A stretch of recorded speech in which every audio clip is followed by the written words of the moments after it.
Hello, everyone. Thank you all for coming back to the Love and Betrayal channel. Today, I have a new and quite interesting story to share with you. The Girl and the Dog. At 3 p.m., I was 8 the first time I met Lucky.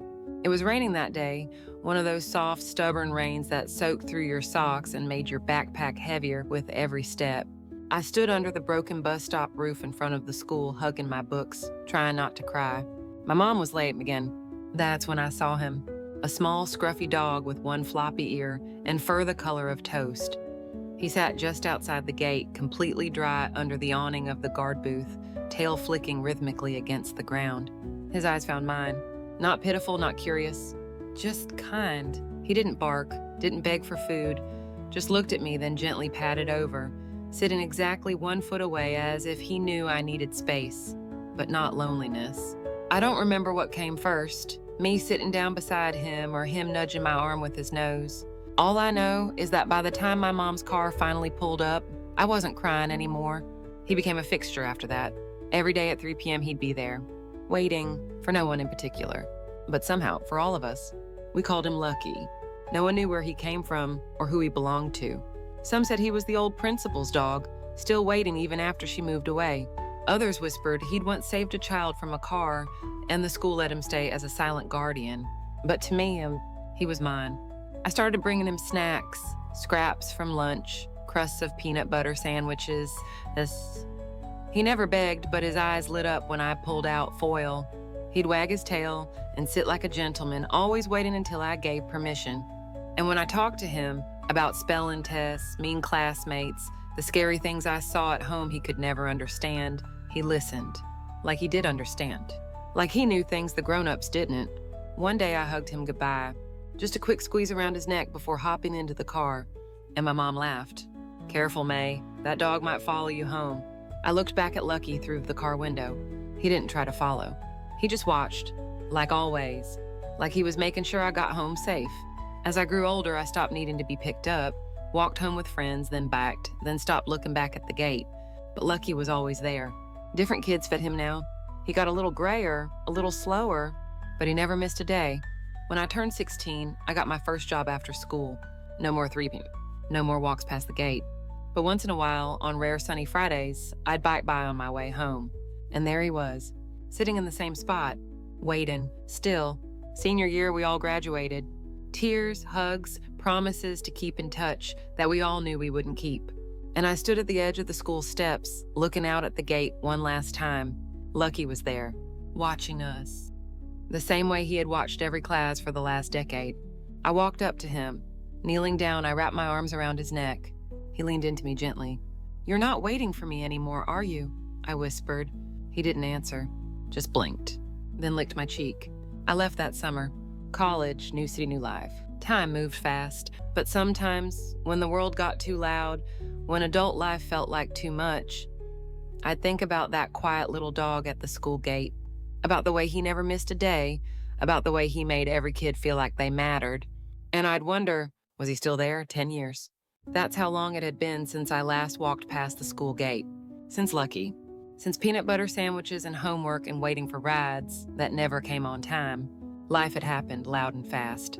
New jobs, new cities, a few broken hearts, one almost marriage.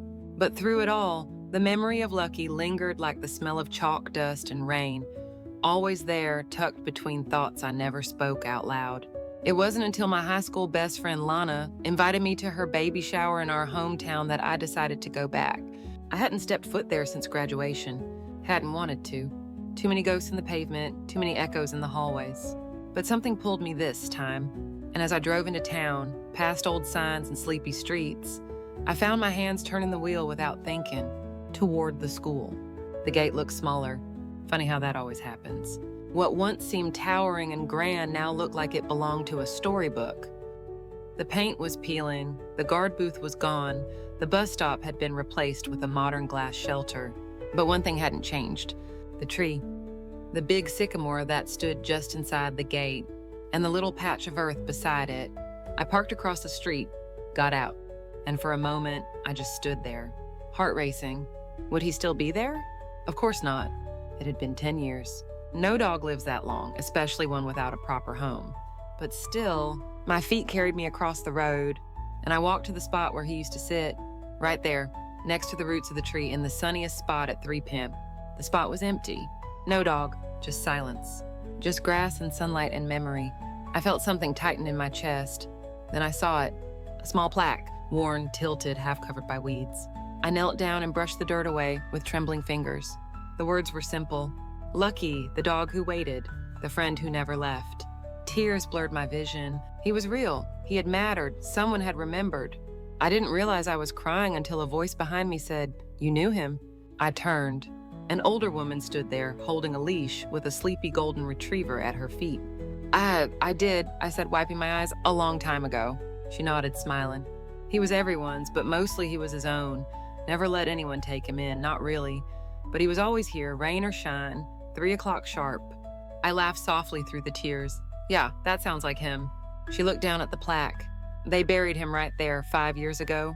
"Bye," I whispered. She nodded. He made it longer than anyone expected, almost 16, we think. The principal had a vet come out every few months to check on him. He was kind to the new kids, bit one guy once, though. I raised an eyebrow. "He deserved it," she said flatly. We both laughed. I sat beside the tree for a long time after she left. Just me. And Lucky. And 1,000 memories rustling in the leaves above. Eventually, I reached into my bag and pulled out what I'd brought. It was silly, maybe. But I'd made it that morning on instinct, like muscle memory. A peanut butter sandwich wrapped in foil. I opened it, tore off a piece, and placed it gently at the base of the plaque. Then I whispered, "For old time's sake." As I stood to leave, a breeze lifted through the trees. Warm, gentle, the sandwich crust rolled slightly, like nudged by an invisible nose. And just for a moment, just one, I felt something press against my knee. Soft, down the side, soft, weightless, familiar. I didn't look down. I didn't have to.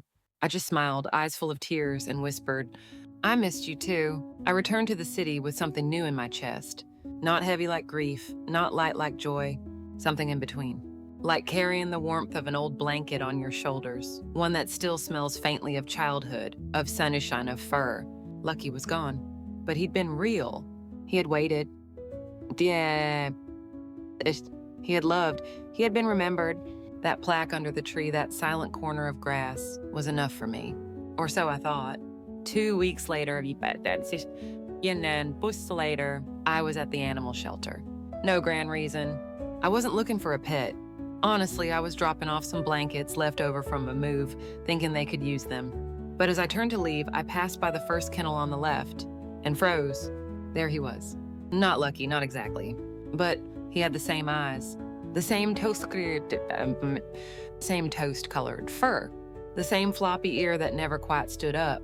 He was younger, maybe a year old, pacing nervously, glancing at the door every few seconds. But when he saw me, he stopped, head tilted, ears perked. Then slowly his tail began to wag. I took one step forward. He sat, like he was waiting for permission. My heart stuttered. "Hey there," I whispered. His eyes locked onto mine, and I swear to you, I forgot where I was. Forgot what year it was. Forgot that Lucky had been buried under a tree in a town hours away. All I knew in that moment was that something had found its way back to me. A volunteer walked over. His name's Toast, came in last week. No chip, no tags. Sweet boy, but doesn't trust just anyone. I didn't say anything, just knelt by the kennel. And Toast? He walked up slowly, gently, and pressed his head to the wire, right where my hand waited. I adopted him that afternoon. Didn't ask questions, didn't wait. Didn't need to. At home, Toast explored every room like he was tracing something he already knew.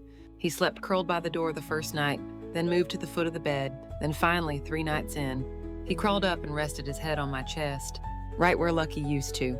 He didn't bark, didn't whine, didn't make a sound when I whispered, "Did you find your way back to me?" But his tail tapped twice, soft, steady, like a heartbeat. That weekend, I took him to the park. He walked beside me without a leash, always a half step behind, just like Lucky used to do. At the far end of the park, there was a little elementary school.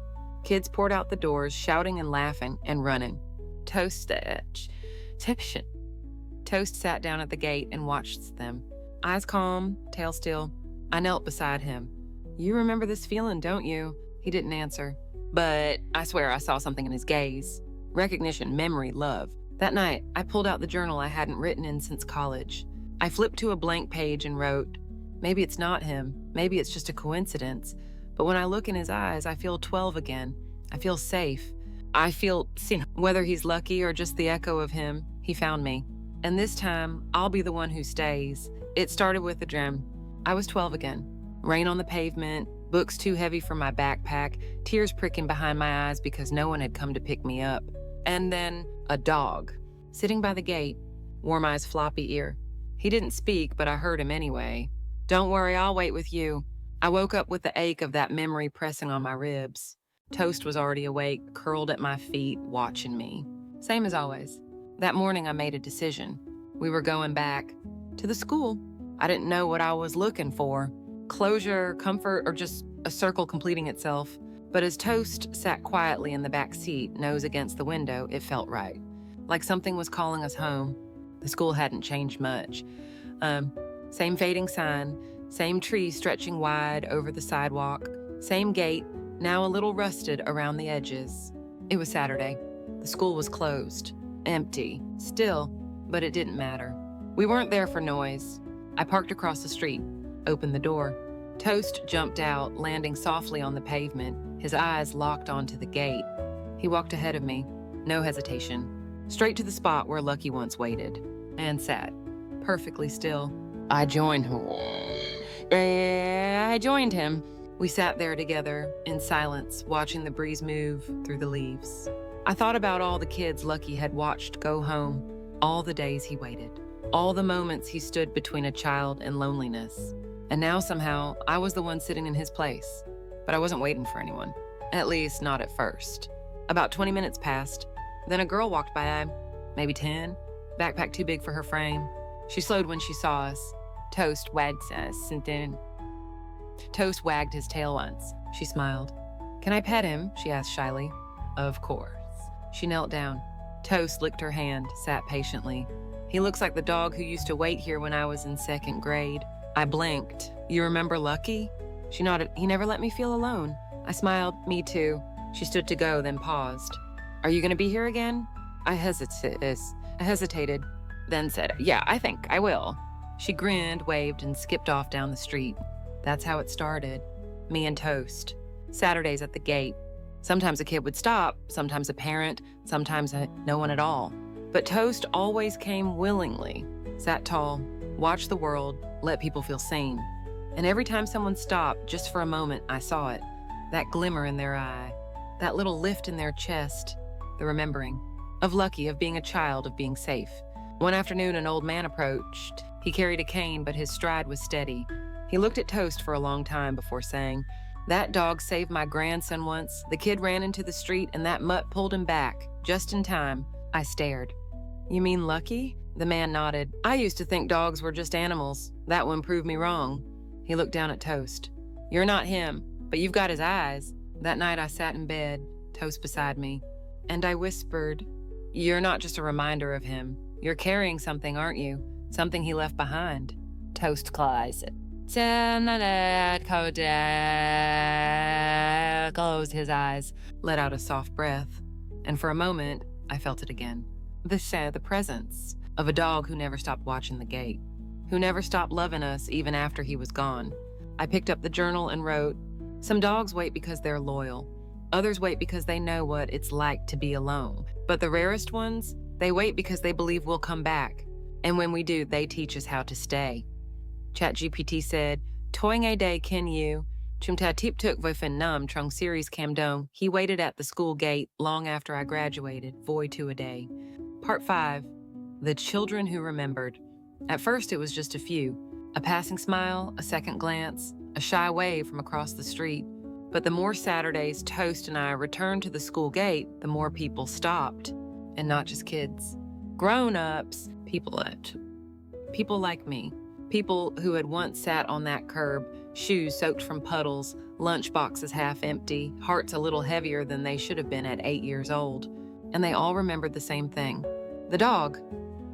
One woman, probably in her late 20s, walked by with a stroller and paused when she saw Toast. Her eyes widened. Is that Lucky? She whispered. I smiled gently. No, but he's a lot like him. Her eyes watered instantly. I used to cry every afternoon in 3rd grade, she said. My parents were going through a divorce. I never told anyone. But Lucky, man, he just sat with me every day. He never left until I smiled. She knelt beside Toast, who nuzzled her softly. I haven't thought about him in years, she whispered. But now it's like he never left. The next week, it was a man in a suit. Tall, sharp, probably a lawyer or something equally intimidating. But when he saw Toast sitting at the gate, he stopped like he'd hit an invisible wall. He walked over slowly, staring at Toast like he was seeing a ghost. You won't believe this, he said to me, voice quiet. But I used to sneak out of class in 6th grade to come sit here. Lucky always let me cry into his fur. I raised an eyebrow. What were you crying about? He chuckled. Being 12 mostly, failing math, feeling invisible. He looked down at Toast. But he made me feel seen. Each Saturday became something sacred. Not loud, not scheduled. Just quiet reunions between memory and heart. Between grown-ups who thought they had forgotten until they hadn't. One day, a little girl walked up holding her grandpa's hand. She looked about 6, missing her front teeth. She saw Toast and gasped. Is this the magic dog? Her grandpa laughed. He's a magic dog, sweetheart, not the same one I used to know, but maybe his cousin. I watched the girl kneel beside Toast and whisper, thank you for coming back. And Toast? He licked her cheek once and wagged his tail like he understood every word. Word started to spread. Slowly, quietly, like a secret passed from hand to hand. The dog is back. No one called him Lucky, no one asked why. They just came. Some brought treats, some brought stories, some just stood beside the gate and smiled through silent tears. One afternoon, I found a note tucked under Toast's collar, written on notebook paper folded 4 times. To whoever you are, thank you for letting him come back. He waited for us. Now it's our turn to wait with him. There was no signature, just a little doodle of a dog under a tree. That evening, I sat on the couch, Toast's head in my lap, and I whispered, you're not just mine anymore. He opened one eye, blinked slowly. You're ours now. The next Saturday, a group of kids came by after soccer practice. They ran up to Toast, laughing. One of them sat beside him and said, you're the story, aren't you? I tilted my head. What story? She grinned. Miss Jensen tells it in class, about the dog who waited, the one who never missed a day. She reached into her backpack and pulled out a crumpled drawing, a brown dog under a tree, and on the sign next to him, love waits here. I stared at the drawing for a long time, and something clicked. This wasn't just about Lucky anymore, or Toast. It was about what they meant, what they gave, and what they left behind. I picked up my journal and wrote, some dogs don't just guard gates, they guard memories. They guard hearts. And sometimes they come back not as themselves, but as the next soul brave enough to sit and stay. Lucky waited for us, Toast waits with us, and somehow both of them are still here. It was a Saturday like any other. The sky was blue.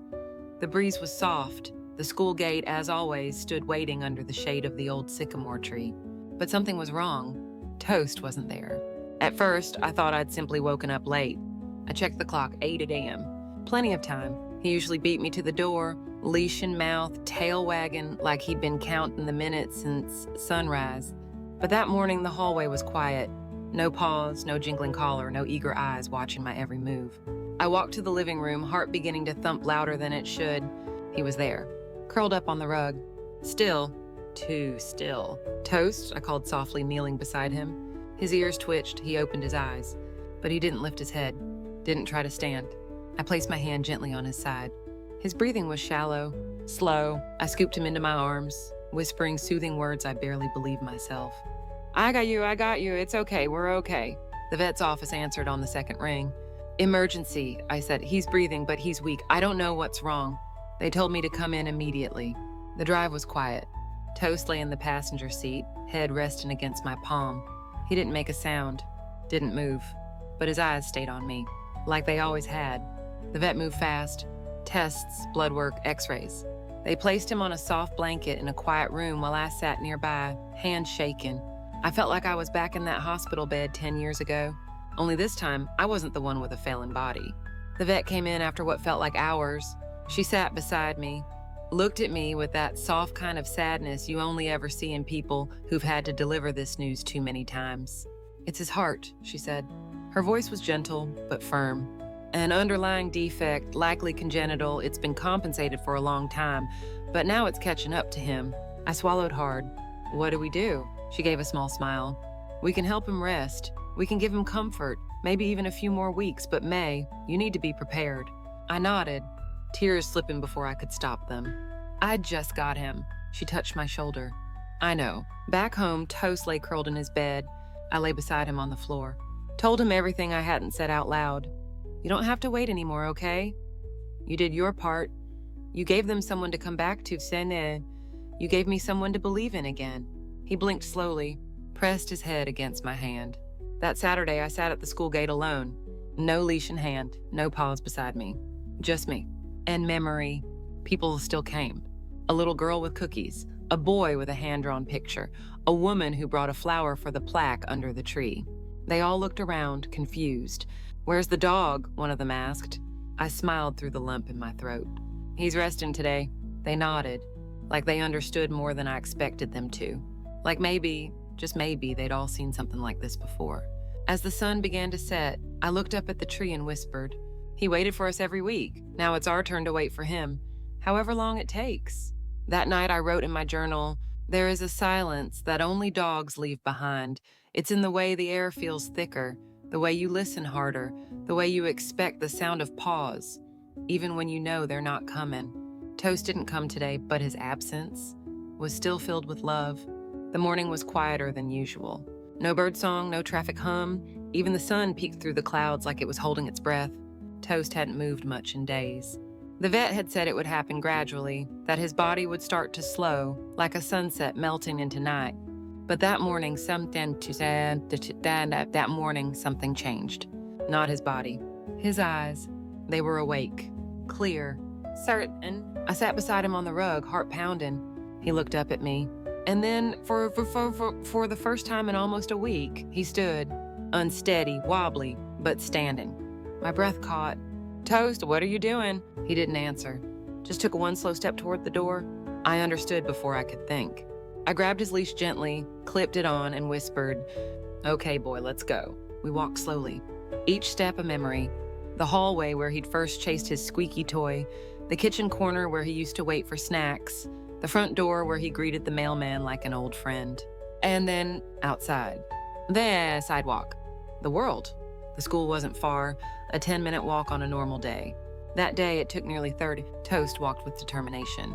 No tail wag, no happy trot, just quiet strength, as if his soul had saved every last bit of energy for this one final journey. When we reached the school gate, he stopped. The old tree swayed gently above us. A few children played nearby. They paused when they saw him. A small group came closer. "Toast!" one boy called out, eyes wide. They ran over and sat beside him, forming a soft circle. No shouting, no jumping, just presence. One little girl placed a flower beside him. Another boy opened a snack pack and offered it gently. Toast didn't eat. He just looked at them, like he was memorizing every face, every laugh, every heart he had waited for. I sat down beside him, pressed my hand against his fur. His breathing was slow, but peaceful. I looked at the children. "He came here every Saturday," I said softly, just like someone else once did. One of the older kids nodded. "We know, our teacher told us the story." Another whispered, "He's the story now too." The sun shifted, the wind danced through the leaves, and Toast laid down, resting his head on my leg. The children sat with us for a while. Some shared memories, some just watched him. Some closed their eyes like they were praying.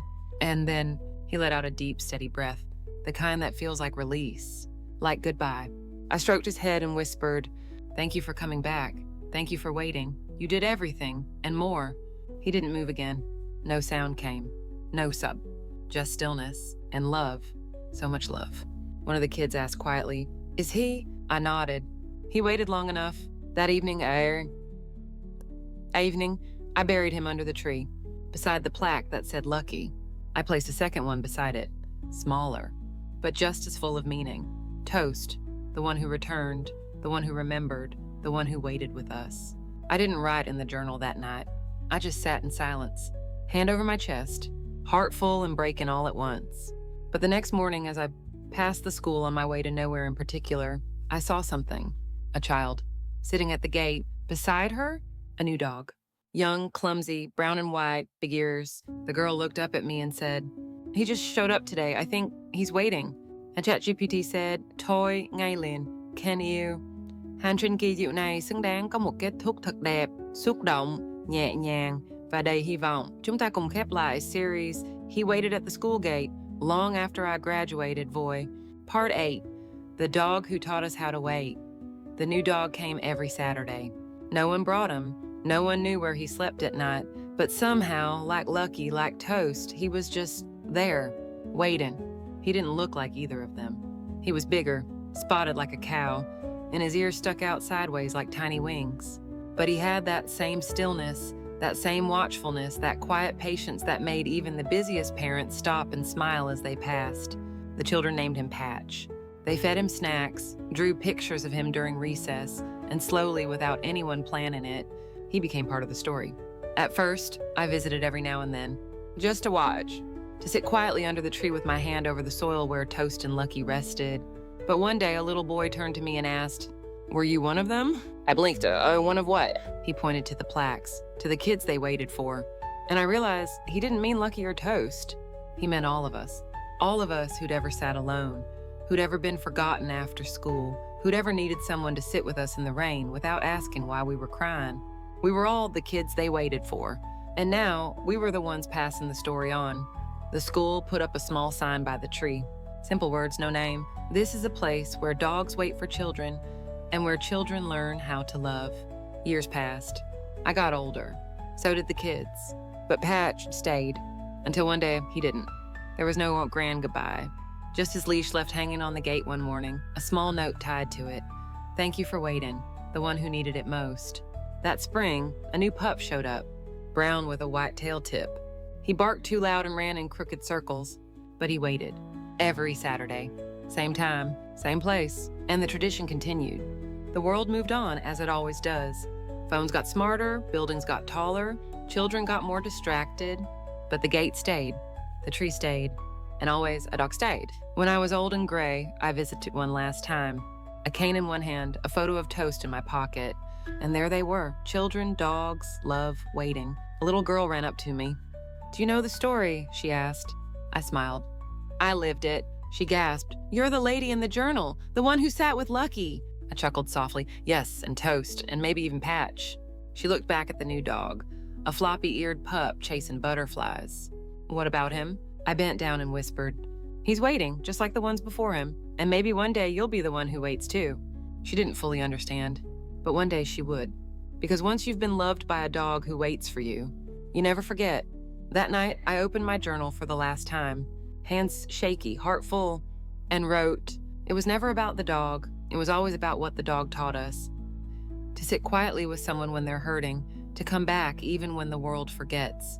To wait, not because you expect something, but because someone somewhere just needs to be seen."